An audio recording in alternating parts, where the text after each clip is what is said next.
Armando Menéndez, ¿qué tal? Muy buenos días. Hola, buenos días. Que no pretendía ser una definición del señor médico Armando Menéndez, que recorre el mundo y que además hace justamente eso, conmoverse y poner manos a la obra, pero que a lo mejor igual van por ahí los tiros, ¿no? Igual Armando Menéndez es eso, una persona que se conmueve y que actúa. Posiblemente pudiese ser eso. Nunca lo pensé lo que podría ser. Pero no se considera un tipo duro, ¿no? ¿En qué aspecto? Digo, si le sigue conmoviendo lo que ve a su alrededor. Bueno, duro en ese aspecto, no. Al contrario, cada día soy más blando. Duro en el aspecto de aguantar, a pesar de mi edad, viajes y sitios muy difíciles, sí soy duro. O sea que para conmoverse hay que ser muy duro, ¿no? Para aguantar en la trinchera tienes que ser duro, porque si no, no aguantas físicamente. Estoy hablando de duro físicamente, ¿no? Psicológicamente es el día de hoy que veo vídeos, o oigo músicas, o oigo cosas y me conmuevo. No es que me conmueva, es que se me encoge el corazón y cada día más. Ya. Viene de Palestina, de los campos de refugiados. Iba a preguntarle qué ha visto ahí Armando Menéndez, pero tenemos solo una hora. ¿Habrá visto tanto? Entonces los contaré todos juntos. En vez de uno, ¿verdad? Sí, casi mejor. Bueno, lo primero, mira, yo llevo 35 años por el mundo, por el tercer mundo. Ya a los 25 estaba en Shanghái, trabajando en una China maoísta muy dura, como no es la China de hoy. No tiene nada que ver. Se pasaba hambre, mucha hambre, todos. Los directores de los hospitales, los estudiantes, los profesores, se pasaban hambre. Yo pasé hambre en China. Luego, mi experiencia en India, muy dura, peor aún, porque ya no era yo el que pasaba hambre, sino que eran millones. Y veías pues las calles con personas tiradas, muriendo sin médicos, sin atención, sin dignidad, porque llega un momento que ya la pierdes también. Entonces llegas a Palestina esperando encontrarte en los campos de refugiados un panorama por el estilo. Y no. No es así. Te encuentras pues una ciudad dentro de otra ciudad. O sea, el campo de Aida, por ejemplo, en Belén, pues es una ciudad dentro de otra ciudad que lleva desde el año 48. Ya nacieron muchas generaciones allí. Y entonces ya no son los campos de refugiados que vemos en África o en otras partes de Arabia con tiendas de camping y la gente por ahí a la cola para coger agua. No, diríamos que son poblados humildes, pero tienen absolutamente de todo, porque además están atendidos tanto por ONGs como organizaciones gubernamentales e internacionales. Luego Belén y otras zonas de Palestina que visité, pues si no escarbas no ves miseria. Si escarbas la ves, pero si no, tú ves una ciudad normal. Al contrario, te llama la atención la cantidad de coches de alta gama que hay. Te llama la atención que hay pijos. Que no te lo imaginas en un campo de refugiados, gente con Ray-Ban y vacilando con su coche descapotable. Lo vi, lo fotografié. Claro, yo voy como reportero. Yo os hago la competencia totalmente desleal, sin IVA. Y tengo fotos a cientos de esa emergente clase social que te llama la atención porque estás esperando pues una miseria atroz. Entonces fue un choque que te lleva a investigar. A ver, alguien nos está contando una película y quiero saber quién nos la cuenta. Al final te la cuenta todo el mundo. Tienes que dejar la película, salir del cine, ir a buscar al pobre uno a uno, y ahí sí que hay que individualizar a la persona que tiene necesidades. ¿Qué necesidades tiene? Si tú puedes atenderlo. Y al final te llega siempre, como aquí, al escalón más débil. Los ancianos y los niños. Claro. Y esos están, y esos son los que necesitan ayuda. Totalmente. Sobre todo los niños con problemas físicos.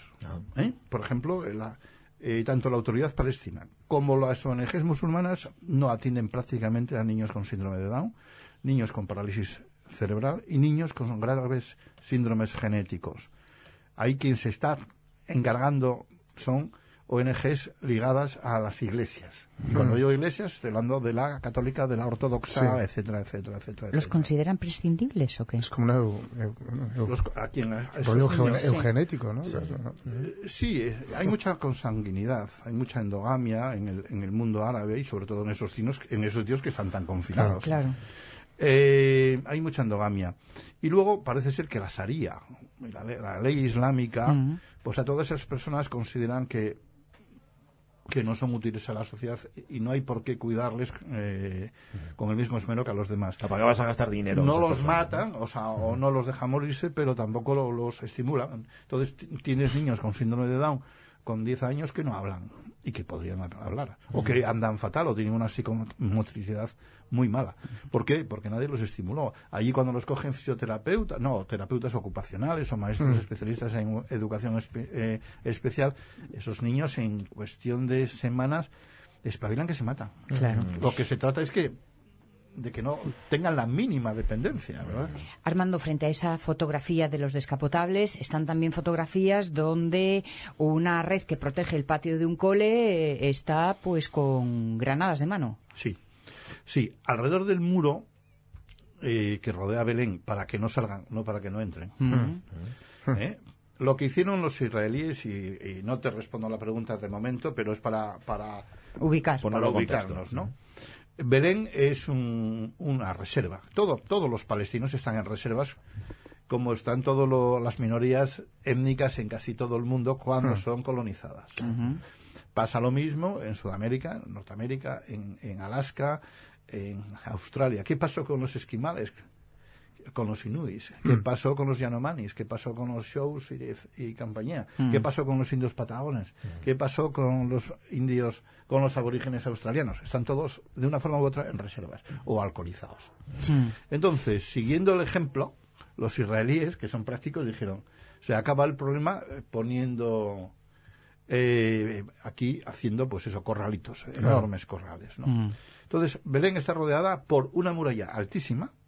No la medí, pero me sacaron una foto al lado de la muralla y no se me ve para nada. Yo pensé que no estaba en la foto hasta que la amplié un montón de veces. O sea, que debe tener 10-15 metros en algunos Madre sitios. mía. Sí, no hay quien la salte eso, de hormigón. Bien, pues alrededor de la muralla es donde se montan los follones. Porque es muralla, no es una valla, es una muralla. Muralla. Estoy hablando muralla como las de Ávila. Las de Ávila. Pero es feo. Sí. Y ahí es donde se montan los follones. ¿Y qué pasa? Que los campos de refugiados, por ejemplo, el de Aida, está cruzando la calle de la muralla. O sea, tú tienes la muralla y a 4 metros está el colegio.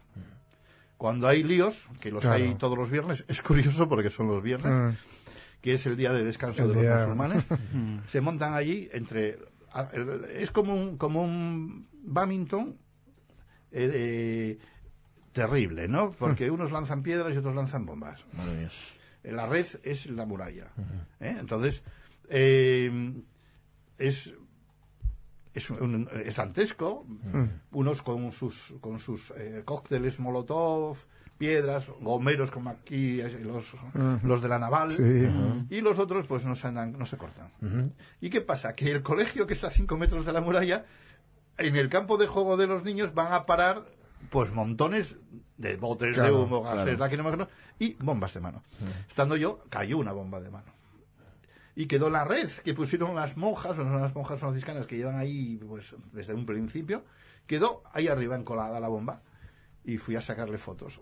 Esa bomba nadie se atreve a bajarla porque está sin la anilla. Quiere decir que no explotó de milagro, pero si explota cuando cualquier movimiento. Claro. Entonces están esperando que alguien la quite. El ejército israelí, como no es Israel, dirá, problema vuestro. Y Palestina dice, nosotros no tenemos artificieros, no tenemos ejército.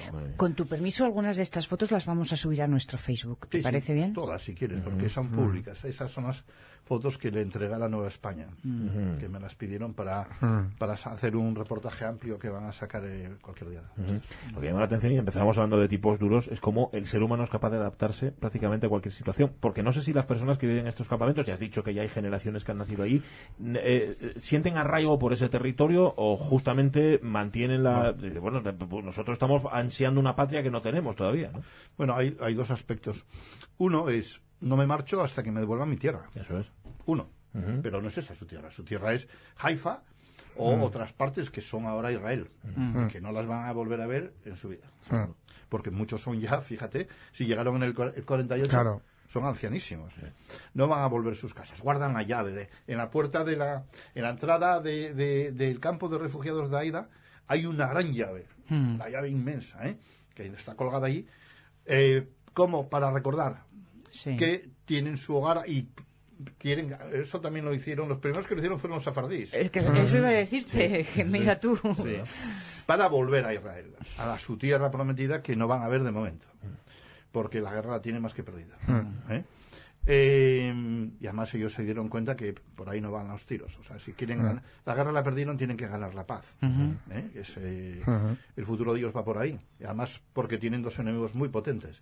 El peor dentro de casa, que es el islamismo. Sí, señor. Y del que estamos viendo muestras en Occidente y además decantándose la balanza de esta manera. Claro, a mí cuando me preguntan, oye, los israelíes, los americanos los odiarán, digo, yo no sé, porque siempre que tuve conversaciones con gente de Hamas, no, de Hamas no, porque son pro-yihadistas, no yihadistas, de Al-Fatah, me decían, el principal enemigo que tenemos ahora, ¿quién nos lo iba a decir? Es nuestro propio pueblo. Recordemos que tuvieron una guerra civil con Hamas, que ya la llaman la guerra de la vergüenza o la guerra de los hermanos, porque se pegaron entre ellos y se siguen pegando. Unos quieren imponer un islamismo, una teocracia extrema, mientras los de Al-Fatah dicen que va por ahí. Cuanto más guerra montemos, más territorio vamos a perder. Hay que negociar rápidamente y una negociación que por lo menos conservemos lo poco que nos dejaron, porque les dejaron muy poco.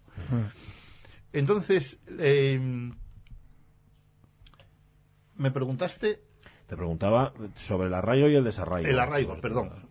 Me salí del tema. No importa, tenemos hasta las 12. Luego hay solamente otro aspecto a tener en cuenta.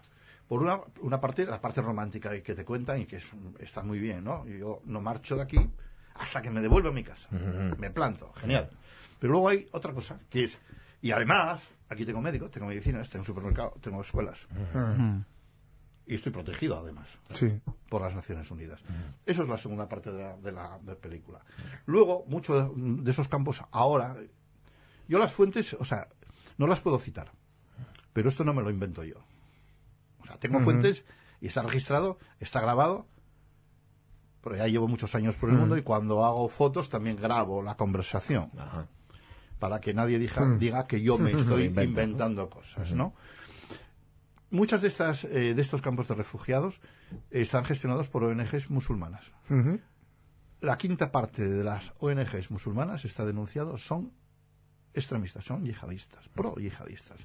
También están reclutando a gente. Por cada uno que recluta una ONG yihadista en territorio palestino, le dan al reclutador 4.000 euros. No, perdón, 4.000 no, es cuando muere. 15.000 euros. 15.000 euros. Bien, o sea que hay un interés claro en reclutar carne de cañón para que mate, asesine en cualquier territorio, porque esos yihadistas van a actuar donde puedan, ¿no? Donde sea.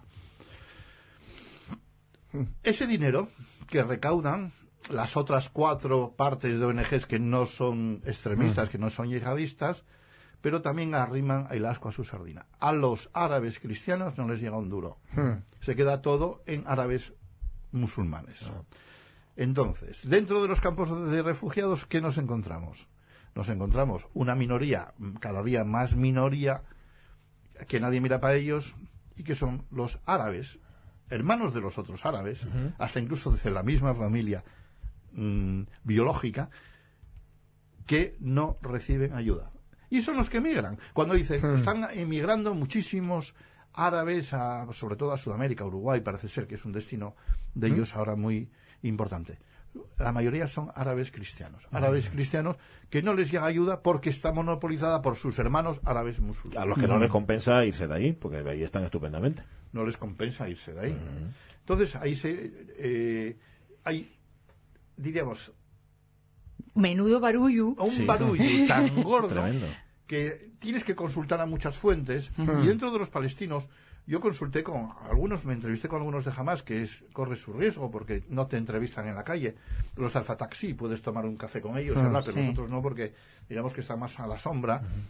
Pero también hablé con disidentes palestinos. Hay un disidente palestino que escribió un montón de novelas, pero como tiene un tinte homosexual, está amenazado de muerte dentro de su propio territorio y no puede publicar novelas, y se puede encontrar en internet lo que estoy diciendo, no puede publicar sus novelas porque no le dan ni un duro, y además no solamente eso, está dentro de la lista negra de los palestinos. Luego también hablé con otro que dice, oye, ¿qué pasa que nos están entrando aquí miles de millones, pero no hay seguridad social. La universidad que hay, que presume mucho de ella, pero es de los salesianos, los ancianos no reciben ayuda por la Sharia, si no tienen hijos varones no reciben ayuda, etcétera, etcétera, etcétera. Entonces ya hay muchos también, porque en Ramallah hay palacios de particulares, aparte del palacio presidencial. Hay palacios, hay coches de alta gama, al año hay un meeting, hay un encuentro de coleccionistas de coches antiguos, o sea, frivolidades que aquí, como las imágenes que nos ponen son las imágenes duras del muro y de las confrontaciones con los militares israelíes, no nos cuentan que hay una tremenda corrupción, que ya hay una disidencia palestina que está diciendo, ojo, necesitamos ayuda, pero también que nos controlen a dónde va a parar esa ayuda. Segundo, hay unas minorías que están absolutamente olvidadas. ¿Que las está ayudando la Iglesia Católica o la Ortodoxa? Sí, pero no es así. O sea, yo no permito, por dignidad, que si recibo una ayuda me la gaste en palacios y que luego todas esas otras minorías sean atendidas por extranjeros, que al final no dejan de ser extranjeros. Si uno va con intención de ayudar, claro, se encuentra con este panorama que es difícil tomar posturas, ¿no? Sí, te tienes que pasar una temporadina antes. Lo que no puedes es ayudar alegremente. Porque a mí, la historia, yo acabé en Palestina engañado. O sea, perdón. Explica eso. Engañado. Pues engañado es que a través de unos contactos aquí me dijeron, oye, hay unos palestinos cristianos, católicos, que vienen aquí a vender chucherías que hacen ellos de manualidades, de madera de olivo, para poder malvivir. Y necesitan ayuda. Yo les dije, bueno, nosotros lo que damos es becas, formación. No, ayuda económica no damos directamente a nadie. Pero sí podemos becar niñas para que en un futuro pues vayan teniendo profesionales, que es lo más importante. Dentro de la ayuda es la formación. La caña de pescar y esas cosas. Bueno, quiero conocerlos. Entonces quedé con ellos en Madrid, que venían a hacer un viaje promocional de sus productos. Y me encuentro con gente muy acomodada, educada, que hablaba muy bien inglés, venían con sus esposas, que también eran muy modernas, y muy educados todos. Y no, vamos a recorrer España, digo, bueno, no me parece a mí que estos son como los de Calcuta que yo conocí, que anden muriendo de fame por ahí. Bueno, pero no obstante, cada cultura es una cultura, y esta gente tampoco puede venir aquí a harapienta, querrán dar una imagen digna. Digo, bien, vale, les interesó lo de las becas. Ven, hermano, me llamaban hermano, ven, hermano, porque hablaban español uno de ellos. Ven, hermano, ven a Belén que te enseñamos todo aquello, tal, ya verás si te pasas ahí una temporada con nosotros. Y pensaban que no iba a ir, pero fui. Pues lo te invitaron, ¿no? Con la boca pequeña. Entonces, cuando llegó a Tel Aviv, digo, estoy aquí. Vaya. Y yo digo, anda, coño. Y me dijo, tengo el WhatsApp guardado. Oye, pues a ver cómo te arreglas para venir solo hasta Belén. Digo, no Dame un minuto. Digo, espera, eso no eran las reglas del juego. Llegar a Belén no es tan fácil, que el visado que de entrada es territorio de Israel. Palestina no es Israel. A ver cómo paso yo allí. ¿Qué les conto yo a los militares? Bueno, al final no tuve que contarles nada, porque los militares tú les dices que vas a rezar a la basílica de la Natividad en Belén y pasan de ti. Con el pasaporte europeo, los militares israelíes no te hacen mucho caso. Bien, al final llegué. Yo le dije, bueno, hermano, pues no te preocupes, que ya me busco yo la vida. Y menos hermano, ¿eh? Entonces, primos lejanos. Sí. El asunto es que llego a Belén y nada, no sé nada de esa gente, pero bueno, ya me dio tiempo en el viaje, que son unos 70 y algo kilómetros, me dio tiempo a ir ya haciendo contactos por WhatsApp, y ya cuando llegué a Belén, pues ya me habían hablado de unas monjas argentinas que son muy valientes porque están en los peores sitios, están en Alepo, están en muchos sitios en Gaza, en sitios donde de mucho conflicto, ¿no? Y bueno, al ser argentinas, pues hablaban español, más fácil para mí. Y cuando llegué, pues ellas me recibieron, bueno, como reciben siempre, con cortesía y un poco de estado de de alerta, a ver quién es ese, personal, a qué viene ese. Y me presentaron a un montón de gente que está trabajando allí, españoles, y a través de ellos fui contactando con unos, con otros, y hasta que llegué al mundo musulmán. Conocí a Baha Hilo, que es un señor muy ligado al Fatah, encantador, educadísimo, y yo creo que el más cuánime de todos.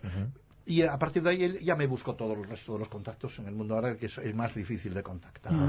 Este Baha Hilo, nada más llegar, metí una pata y digo, bueno, a ver, cuéntame qué problema tenéis con los judíos. Y me dijo, con los judíos nada. Los judíos son un pueblo culto, con más premios Nobel que ningún otro pueblo, con grandes cineastas, tienen Hollywood en sus manos. Sí. Yo con los judíos no tengo nada, yo tengo con el Estado de Israel, que es el que nos invadió. Y no confundamos, porque esto nos lleva siempre a la guerra de religión, que es lo que quieren unos. Pero no solamente lo quieren los musulmanes, que parece que en Occidente también os encanta que haya guerra de religión. Y aquí es una guerra entre un Estado y otro, y queremos que se nos reconozca como Estado combatiente contra otro Estado invasor, punto pelota. Y los judíos no nos hicieron nada. Nos lo hizo el Estado de Israel, que es mucho más complejo que lo que es un judío. O sea que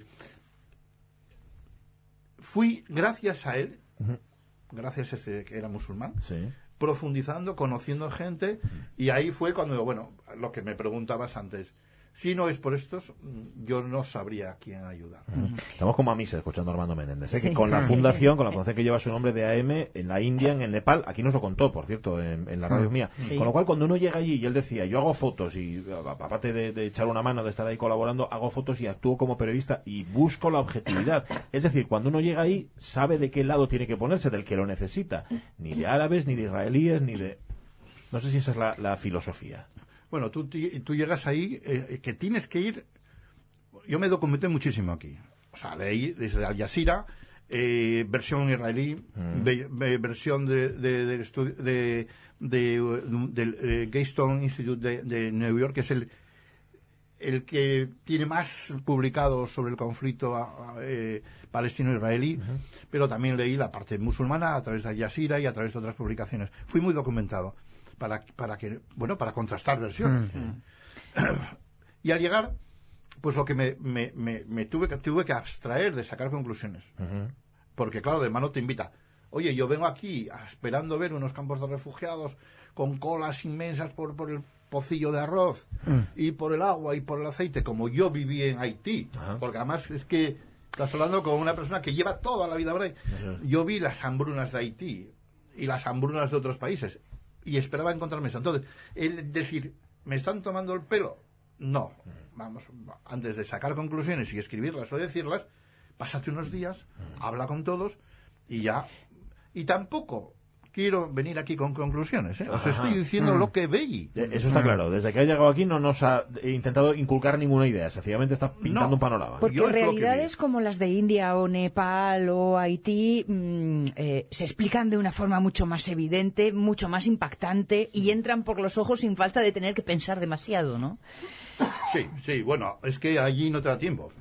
Tú llegas a India, a Calcuta, y están... Por supuesto que no cabe la duda que tú cuando ves tantísima miseria al lado de grandes millonarios como tiene la India, lo primero que te preguntas es por qué los propios millonarios de este país no toman cartas en el asunto. Claro.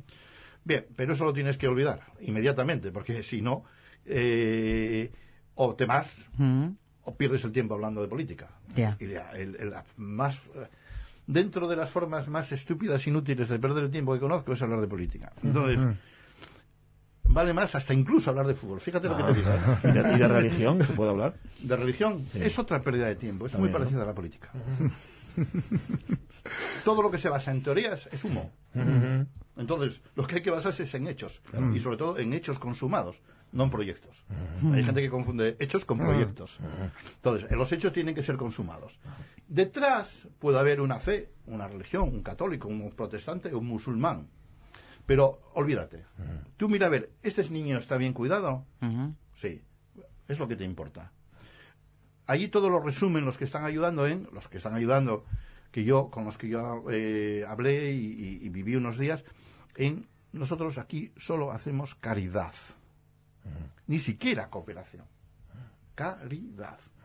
Cooperación. Palabra tan dura, ¿eh? Sí. Caridad es dar a quien lo necesita independientemente de otras consideraciones. O sea, caridad es, me conmuevo, lo que tú decías antes, veo a esa persona y pienso, puedo ser yo, ¿por qué no? O puedo ser yo mañana. ¿Cuánto me agradaría que alguien me trajese un poco de comida? Eso es tan sencillo como eso. O alguien ¿cuánto agradecería yo, que soy un anciano, vivo en mi casa solo y no puedo casi ir a por el pan y por la leche, que alguien me lo suba a casa? O sea, que la caridad no hay que tampoco hablar de la caridad como fruto de la santidad de nadie, sino la caridad es algo que mana espontáneamente cuando alguien te da pena y dices, pobre persona. Entonces, no, la caridad no es atributo de nadie. Pero es diferencia caridad de cooperación. Y hablaba antes Sonia de la caña de pescar. Hay un matiz entre una cosa y otra. Caridad es pez, cooperación es caña. Caridad es pez. Lo que pasa es que ese pez se lo das al que, aunque le des una caña, no pueda pescar. Por ejemplo, a un niño con síndrome de Down no le puedes dar una caña. Pero en vuestra fundación trabajáis con caña, vamos, cooperación, porque lo has dicho ya de forma muy clara, niños especialmente, porque es un poco crear futuro, y de forma muy particular, niñas. Sí, nosotros las becas las damos solamente a niñas. Y dices, ¿y por qué no a niños? Bueno, porque en todo el tercer mundo las peor paradas en cualquier país que vayas, y no te digo nada en el mundo musulmán, son las niñas. Entonces, si alguien tiene que estudiar en casa, el niño. Aunque el niño sea un zote. Pero estudia antes el niño que la niña. ¿A quién casan a los 14 años? A la niña. ¿Quién está condenada a no tener libertad el resto de su vida? La niña. Porque las mujeres son los pobres de los pobres, ¿no? Son las... sí, está muy bien. Esa frase es muy guapa. No es mía. Bueno, pues ahora es mía. La queda. Es muy buena. Sí, son las pobres de los pobres. Las más pobres, las paupérrimas. Porque, ¿qué más da que se den cuenta? Que tú les abras los ojos. ¿Y qué más da que te digan, mira, tú estás oprimida por tu marido y por tu medio social, hasta incluso por tu madre y tu suegra, que perpetúan, ¿no? El miedo religioso, el miedo social, todo se mueve por miedo.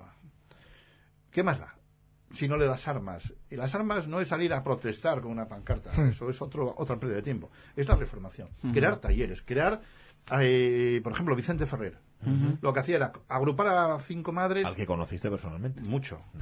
Me parece que os dije que era la única persona en este mundo que envidié. No me cambiaría por nadie, ni por Trump. Por ese menos. No, bueno, yo lo digo por la Melania. Ni por Trump, pero sí por Vicente Ferrer, ¿no? ¿Cómo trabajaba? Que te interrumpí. ¿Cómo trabajaba Vicente Ferrer? Pues mira, trabajaba de muchas formas. Era muy práctico, muy práctico. Por eso nunca hablaba ni de fe, ni de religión, ni hablaba de nada. Era práctico puro. Pues a ver, una mujer sin un brazo en la India no se casa. Nunca. Porque si no se casa, no tiene futuro. No se casa porque nadie quiere una mujer que no puede desarrollar un 100% su trabajo doméstico, ¿no? Ir a la fuente, lavar, cocinar, atender. Se supone que con un brazo no puedes.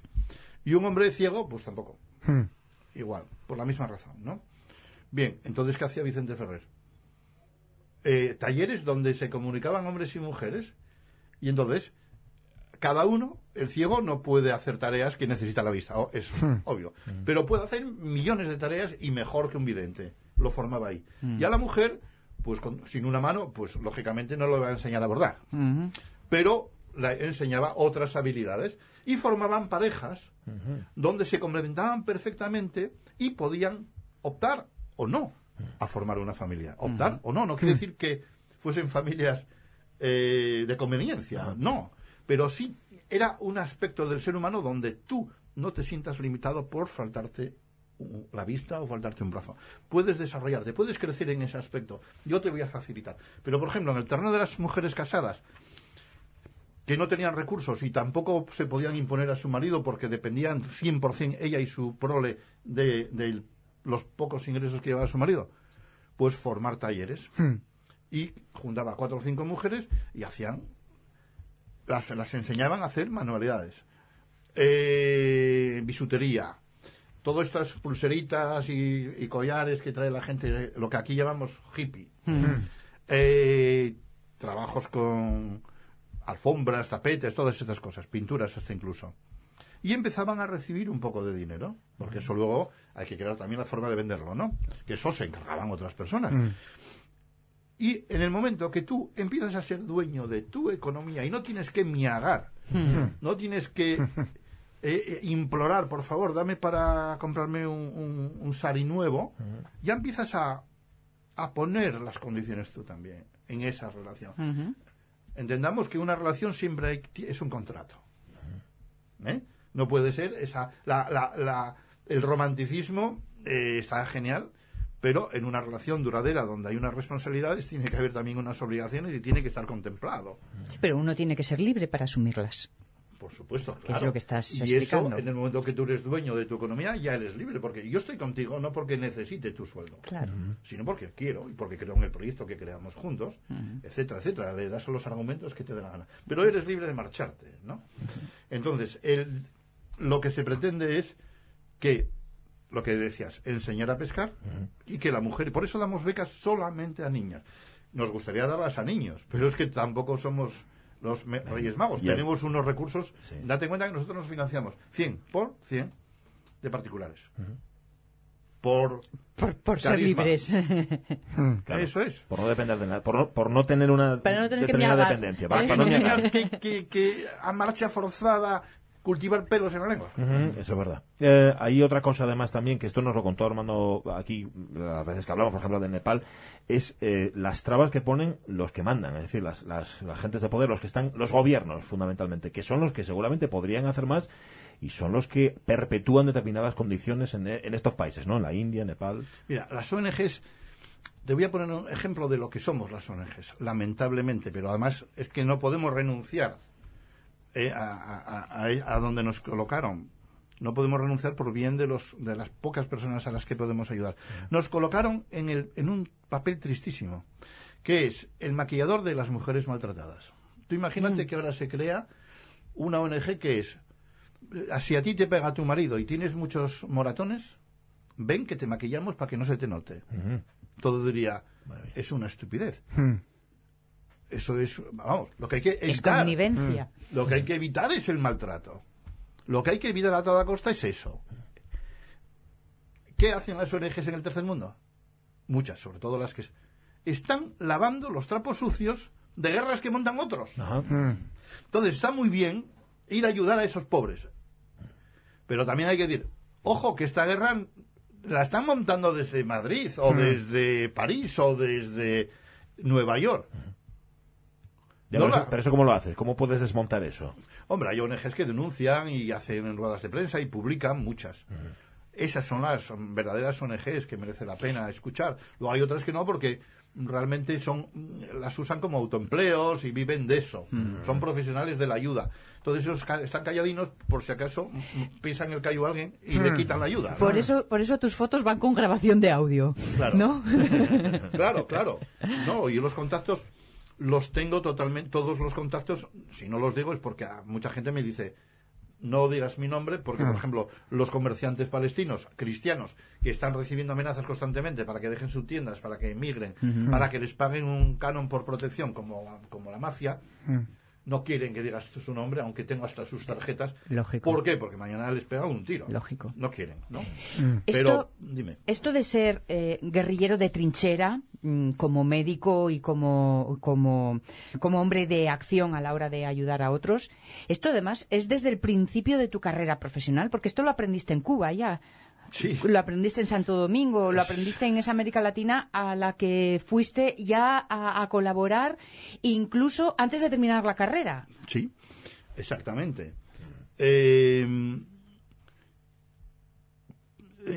Diríamos que mi pasado cubano,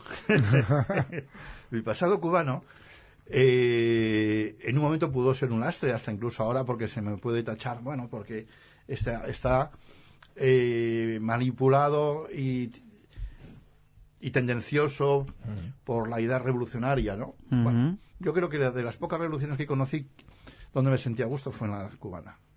¿Hablamos de qué año? Hablamos del año 87, a partir de ahí. Fue la cubana. ¿Por qué? Porque tenían una universidad fantástica, una cultura extraordinaria, tenían todos muy claro lo que pretendían. Entonces me sentí muy a gusto con los cubanos. Me identifiqué mucho con la figura del Che. A lo mejor yo podría haber sido un Che. Porque cuando estás ante la injusticia te lleva a posicionarte, y te puedes posicionar a un lado o a otro, o en la ayuda directa, que es con el fusil, o la ayuda indirecta, que es, bueno, paliando las causas del apartheid o del bloqueo en el caso cubano. Pero, sin embargo, mi trayectoria siempre fue humanista. No me quise, porque la política es un terreno, como dije antes, altamente resbaladizo, y donde te puedes columpiar muy fácilmente. Y además, diríamos que no son todos los que están, ni están todos los que son. Sin embargo, en la ayuda directa, ahí no hay mediador. No hay en toda la historia de la humanidad, la figura más detestable fue la del intermediario. Sí. El intermediario es el gran canalla de la película, el malo, ¿no? Porque es el que saca, en cualquier dirección que se mueva el dinero, le gana. Saca provecho. Saca provecho. Te saca provecho de vender armas a los indios, pero también a los vaqueros. Claro. O sea, ese intermediario que veíamos en las películas, que iba con la carromato vendiendo whisky a los indios, etcétera, ese sigue existiendo. Es la gran banca internacional, es la internacional sionista, judía. Es que, bueno, también es lo mismo que la gran banca. Son todos esos poderes ocultos que están ahí y son los que mueven los hilos de las guerras, los hilos ocultos, ¿no? Meterte en ese terreno o eres realmente un gran líder y logras mover a mucha gente y concienciar, que es muy complicado, y siempre acabas muerto, como Martin Luther King y mucha otra gente, siempre acabas con un tiro en la cabeza. O en el lado de lo que hablábamos antes, es decir, no me considero capaz de cambiar el mundo, pero sí puedo cambiar los corazones de alguien. Está acá sonando, por cierto, de fondo Víctor Jara. Por las calles. ¿Te recuerda, Amanda? Y a veces no se da cuenta. Está contando de momento y dentro ahora del la alma. cantará. Que, por cierto, Sí. nos ha dicho Armando, mira, lo que yo pueda contar de mí mismo es poco interesante. Y Casi- cosa que no es cierta, por otro lado. La verdad es que... Pero mira, hay una cosa que está... Yo quería preguntarle por dónde le nació cuándo le nació la conciencia, y ya venía con ella, de serie, pero cuándo se le desarrolló la conciencia a Armando, y sin embargo le voy a preguntar por cuándo empezó a tocar la guitarra. Armando Menéndez. Nunca. Nunca. No. Vamos, si dices tocar, palpar, sí. La palpé, con 16, 17 años la empecé a palpar. A tocar no logré nunca. No. No. Daba la impresión. Lo justo para disimular, ¿no? Exactamente, lo justo para disimular. Tú virtuoso, ¿no? Pero Bueno, un tochu. Pero ahora ni tochu. Quiero decir que hace mucho tiempo que me lo impuse. Pero soy absolutamente negado. Entonces fue todo a puro pulso, a huevo, y venga, y me aprendí cosas como esta de Víctor Jara y algunas cosas más, pero de ahí no pasé. Pero era tremendamente... una vez en plan de broma dije, yo toco también la guitarra, que la hago hablar, y me dijo, no, ten cuidado, no se cague en tu madre. ¿Dónde trabaja? Alguna lo habrá hecho, alguna se habrá, pero no. Porque en realidad era una excusa para poder entrar en sociedad, ¿no? Bueno, claro, yo era un gordopilo, ya... que, como os dije, partí de una situación social humilde, a pesar de que estaba en un entorno acomodado, pero murió mi padre, mi madre se tuvo que poner a trabajar como dependiente en una librería. Fue estupendo que haya sido una librería, Bueno, sí. porque gracias a eso, Claro. pues mi afición por la lectura. No había televisión en aquella época y me ponía a leer y a leer libros que me facilitaba mi madre. No quiero pensar si hubiese trabajado en el horóscopo donde habría acabado. O en una corsetería. Exactamente. Sería ahora el dueño de Victoria's Secret, la Claro, sí. Tampoco estaría mal. No, que coste. Que no. Porque la IVA no es mala. No. Pero, entonces, Estamos en los la libros. única forma de salir de esa situación, que el agravio comparativo era grande, porque mi ropa era totalmente rancia, heredada. Cuando se iban los pantalones anchos yo los tenía estrechos, cuando se iban estrechos yo los tenía anchos. Era una cruz aquello.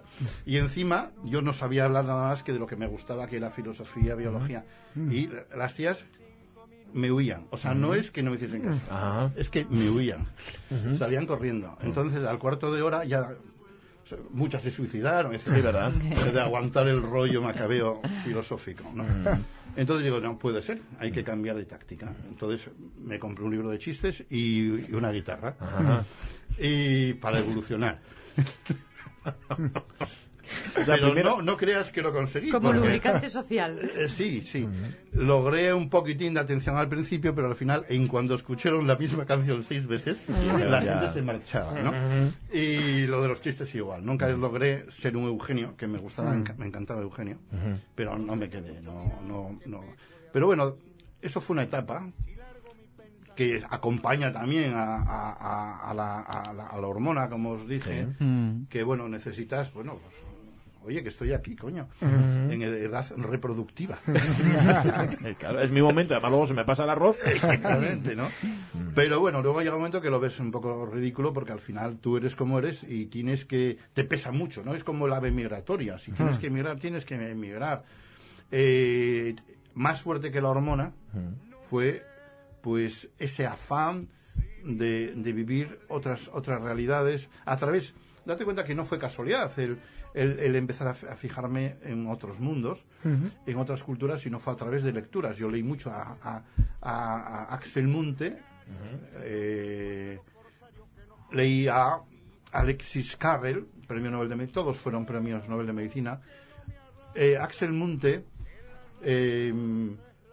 escribió La Ciudadela, no sé si la habréis leído. No. Bueno, fue un médico también premio Nobel, inglés, que denunció la corrupción médica de su época.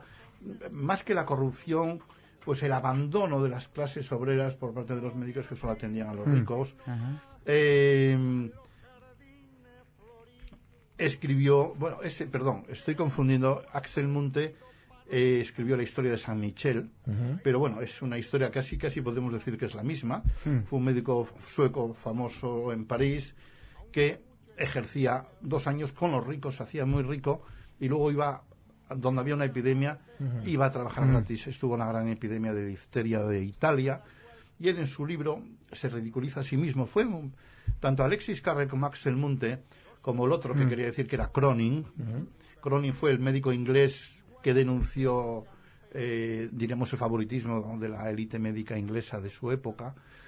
Munthe era un médico, su libro, que lo recomiendo a todo el mundo, que es una pasada, se llama La historia de San Michel. San Michel es la finca que él tenía en Capri, la actual Capri, que se compró una finca ahí, que era una finca romana, y es donde él llegó a ser el médico personal de la zarina de aquella época. O sea, que llegó a tener pero sin embargo era de una humildad tremenda y siempre estuvo al lado de los pobres. Tiene su fundación para pobres y él decía que se sentía ridículo. Dijo, me siento ridículo en París cuando le tengo que decir a una condesa que tiene colitis cuando lo que tiene es cagalera. Entonces aprendí un lenguaje fino para llamar a las cosas ordinarias, para que la clase pudiente acudiese a mi consulta. Mis otros colegas, que eran mucho mejores médicos que yo, se empeñaron en seguir manteniendo la palabra diarrea y les hundió. Claro. Entonces él fue el que acuñó la palabra colitis, que sonaba muy bien, y todas las marquesas de aquella época querían tener colitis. En una época donde París no tenía váteres, ¿no? Entonces la colitis era el pan nuestro de cada día. Estás hablando de fondo, Chris Natas, ahí está. La pasión por lo oriental y por el budismo en concreto. Bueno, el budismo fue un hallazgo. Es un hallazgo. Ya leí muchas cosas de budismo en aquella época. Todos habéis leído a Lobsang Rampa, el tercer ojo, y todas aquellas cosas, ¿no? Yo me leí todo lo de Lobsang Rampa y me llamó mucho la atención, me gustó. Pero, claro, no entré en contacto con el budismo real hasta que estuve en India. Sobre todo en la zona del norte, de Darjeeling, en la zona que limita por un lado con Bután y otra zona con Nepal. Esa zona que es Himalaya también, India, pues hay muchísimo monasterio budista y también muchas órdenes religiosas cristianas. Es una zona preciosa y tienen el mejor té del mundo, dicen, el té de Darjeeling. Sí. Y ahí llegué a través de un jesuita, Federico Sopeña, que conocí en Bombay, que él siempre me hablaba de Darjeeling. De hecho, en su habitación de Bombay tenía una foto de Darjeeling, viéndose los Himalayas atrás, ¿no? Y siempre me hablaba. Y me dijo, ¿te interesaría formarte con esta gente? Porque te va a enseñar cosas. sobre filosofía. Una cosa es la fe y otra cosa es la filosofía. Yo podría decir que me eduqué en una fe cristiana, pero mi filosofía está más cercana a la budista. Entonces, al llegar a ponerme en contacto con los lamas y a empezar a hablar con ellos, a profundizar en la filosofía budista, descubrí una lógica aplastante. O sea, el budismo nació como filosofía Buda. Si queréis lo resumo muy resumido. Sí. Buda, lo único que hizo, aunque ahora se le considere, se haya creado alrededor de él una religión, Buda fue un hombre que denunció la opresión de la casta sacerdotal de la época.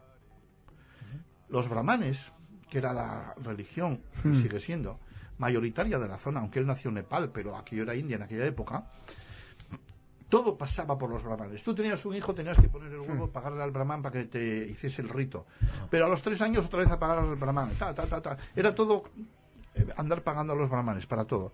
Y su influencia política y sobre las castas sociales era enorme, como lo sigue siendo. Él dijo, no hace falta que os compliquéis la vida, porque la vida en sí misma ya trae muchísimos sufrimientos. La enfermedad, la vejez, la muerte, etcétera, etcétera, etcétera.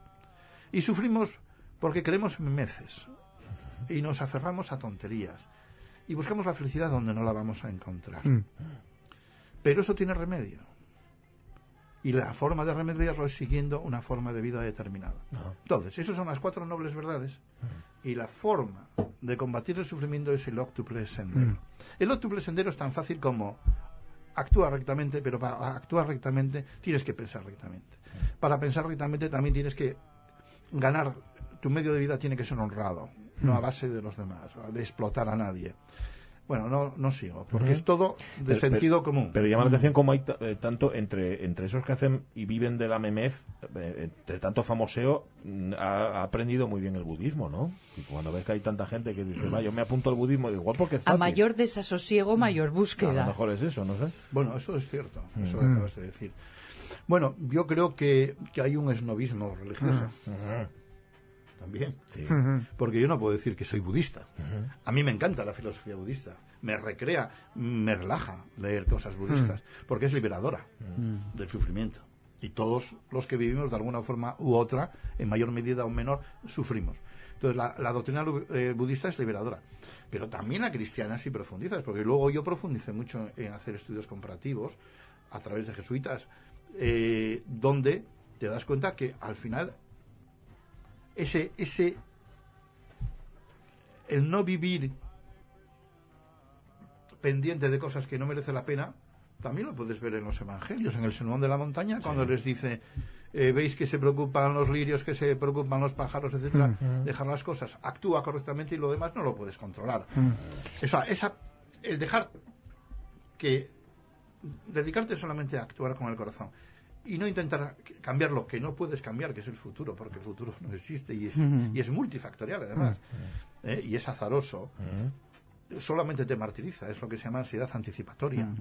Lo que tienes que vivir es el presente. A ver, yo estoy hablando contigo y procuro hablar que haya una buena comunicación entre cerebro y corazón, no siempre la hay, pero procuro que la haya, ¿no? Entonces, ahora es el momento que debes de actuar. Entonces, esa misma filosofía la comparten muchas religiones, también el sufismo musulmán. Rudi, hay muchos místicos musulmanes fantásticos que no tienen nada que envidiar, por ejemplo, a un San Juan de la Cruz, pero hay que leerlo, ¿no?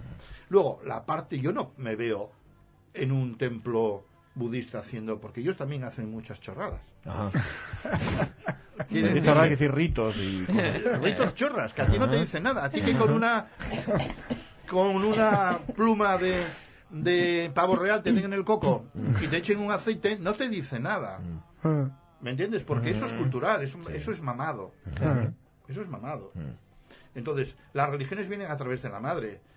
Los judíos es a través de la madre. Los musulmanes es a través de la madre. ¿Por qué? Porque hay una parte mamada de la religión, que es la parte cultural, la parte afectiva, la parte que te une en los 5 primeros años de vida con tu madre.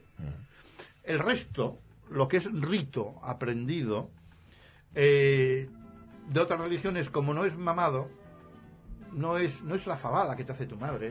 Sí, esa postura. No es la lentejina que te hace tu Claro, madre. claro. No te sabe. ¿Eh? Sí, son suaves, pero no son las de mi madre. Claro. Viendo tanto tu tarea solidaria como tu profesión, está claro que tu objetivo es luchar contra el dolor. El físico, el espiritual, el emocional. Van juntos. No hay, salvo que sea dolor veterinario. Por ejemplo, Tungo Chukapeslu, eso lo dicen en los libros, Sí. aunque suene mal, pero es verdad. Tungo Chukapeslu y dasi luego una panoya y olvídose. Comer la panoya tan contento. En cuanto se quita el dolor, y es feliz con la panoya. Tú a un hombre Capeslu ya empieza a dar vueltas. Ya Claro, no sé claro, lo que claro. era, no sé qué, pim pam, y además el cabrón que me capo, pim pam, pim pam, pim pam. Entonces, cuando tienes un dolor, siempre piensas primero las consecuencias de ese dolor. Si te van a dejar inválido o dependiente, o no vas a poder hacer lo que hacías, o vas a morir, o muchas cosas, ¿no? El dolor siempre se acompaña de un sentimiento. Eso, entonces, tratar el dolor solo es insuficiente generalmente. Sobre todo un tipo de dolor. El dolor de muelas lo quitas si el señor está tan contento. O un dolor de una ciática. Pero el dolor que ya se acompaña de limitación o de un pronóstico incierto, necesitas un trabajo con el paciente, porque a lo mejor no puedes combatir el 100% del dolor, pero sí puedes ayudarle a vivir con ese dolor. Sí puedes ayudarle a que no sea el centro de su vida. Que no sea el centro de su vida. Hay gente que vive en función de su limitación, y hay gente que a pesar de esa limitación tiene una vida plena. Sí. Entonces, esa es una labor de todos los que trabajamos con el dolor. El dolor, la vida, la ayuda, son palabras que han salido en esta última intervención y nos queda solamente un minuto. Vamos a dejar a Serrat que suene, está sonando Mediterráneo de fondo, que no está mal del todo para acabar, y agradecerle a Armando Menéndez que haya estado con nosotros. Y fíjate lo que nos hemos reído, ¿eh? Y hemos hablado de cosas tan serias y tan profundas y a la vez lo hemos pasado tan bien. Se puede, se puede. Se debe. Es cuestión Se de debe, actitud. se debe, sí, Es señor. cuestión de actitud. Armando, Sí. muchísimas gracias. Gracias a vosotros. Muchas gracias. Y cuando quieras otra vez, ¿eh? Hombre, yo ya sabes que como soy mudo, Y nosotros sordos, las 12. Nací en el Mediterráneo, nací en el Mediterráneo.